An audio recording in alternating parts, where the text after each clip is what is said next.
The rest of the GOP's eyes are on this spot, Milwaukee, just hours away from the first Republican presidential debate. 8 candidates will be taking the stage tonight.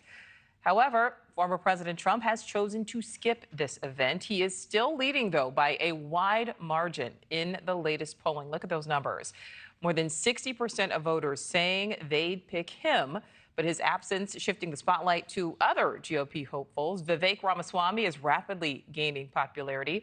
A poll taken just last week asking voters who they would pick in the event Trump was unable to run shows Ramaswamy narrowly beating Florida Governor Ron DeSantis. NewsNation political editor Chris Stirewalt is live there in Milwaukee. Chris, thank you for your time. How significant is Ramaswamy's sudden rise here? I mean, is he the real thing?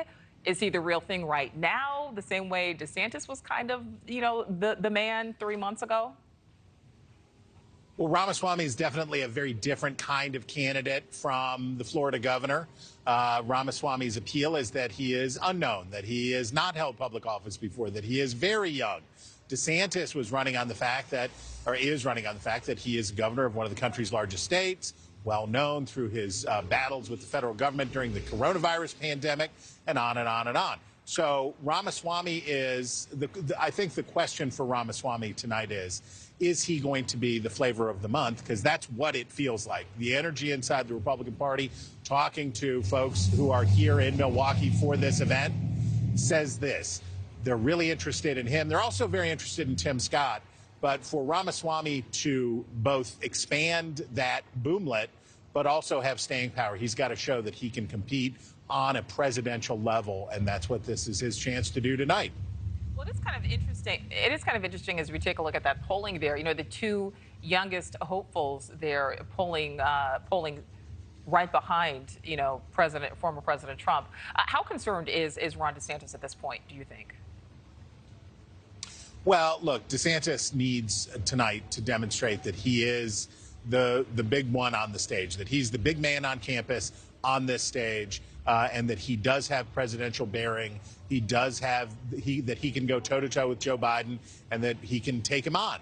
And that's going to be made harder for DeSantis because when you're the lead dog, everybody's shooting at you. And that's what he'll have to deal with. He's going to be right center stage, right next to Ramaswamy, who we know from the NewsNation town hall he did, is very fast on his feet and is quick, quick, quick. He's also going to have Chris Christie, who is right behind DeSantis in New Hampshire.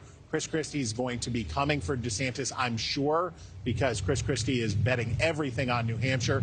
So DeSantis is going to have to fend off those attacks while still managing to lay out a clear message that speaks to the rest of the Republican Party that he is stable, that he's steady, and that he can go the distance. Chris, the person that everybody wants to see, the person that is certainly the darling right now of the Republican Party, former President Trump will not be there. Who do you think will stand out tonight in his absence?